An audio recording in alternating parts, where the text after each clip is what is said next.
How's it hanging, everybody? We are back at the movies after a year of quarantine, about to watch Spiral from the Book of Saw. It's gotten mixed reviews so far. It's currently around 40% for critics and 70% for fans. But we are going to watch and review it for ourselves and determine who got it right, the critics or the fans. Let's do it.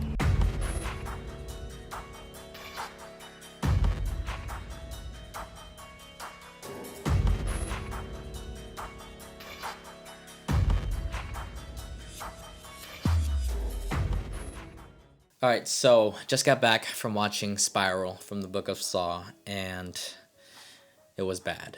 The ideas were interesting. I liked the themes and what they were going for, but the execution of the story was not engaging whatsoever. Most importantly, this movie was not entertaining at all. Even with some of the previous Saw films that were quote-unquote bad, even those still had some sort of entertainment value, whether it be types of traps that they used or just the story. And I felt like this film really lacked that. And I think that's one of my main issues with this film is the traps themselves. I feel like the traps were not well thought out. There was no spectacle or no visualization of the traps like we had in the previous film.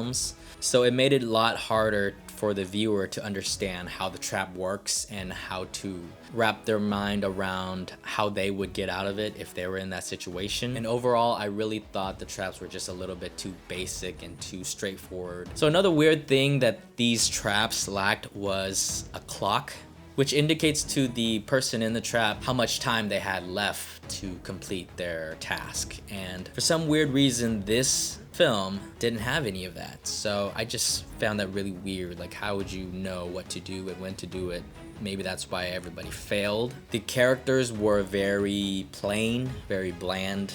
I did not like the cast at all. I felt like almost everybody was miscast in this film, except for maybe Samuel L. Jackson, who I kind of liked in this film.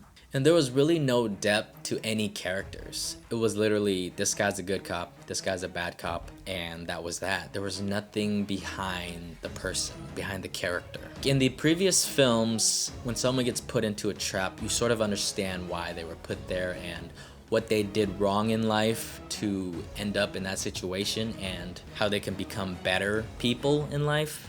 And there's some redemption quality to their characters. They didn't explain the weight and the impact of this character's wrongdoing and the impact that had on other people. I think if they would have highlighted that, the deaths and the traps would have felt more meaningful and been more impactful on the film. And speaking of miscast, I think Chris Rock was really miscast in this film. I don't think he should have been in this film. I think if they put a better dramatic actor in that position, I think this movie would have been a little bit better. The ending was also very predictable. By the middle of the film, I already knew who was the Jigsaw killer, and the trap at the end was not exciting, and it wasn't a tough decision. I would just say that. The only thing I liked about this film is that I liked how they tried to incorporate a current issue that we're having today into the Saw franchise, which is something they did previously with the health insurance guy in part 5 or 6, I think. It was Saw 6. In Saw 6, where the health insurance guy was put through a test because he denied health insurance to a father, which is still a big issue today. So in that sense, this film felt very similar to that film, but I felt like that film did it a lot better. There was one trap for the health insurance guy, and everybody that's in the surrounding traps were associated with his crime, his misdeed of denying health insurance coverage to this father who passed away. And in this film, Spiral, there was really no central trap with a central figure. It was really just small little traps sprinkled throughout the film. In the Saw franchise, there's usually one big main trap where the main character goes through and small traps sprinkled throughout. But in this film, it was literally just small trap after small trap after small trap.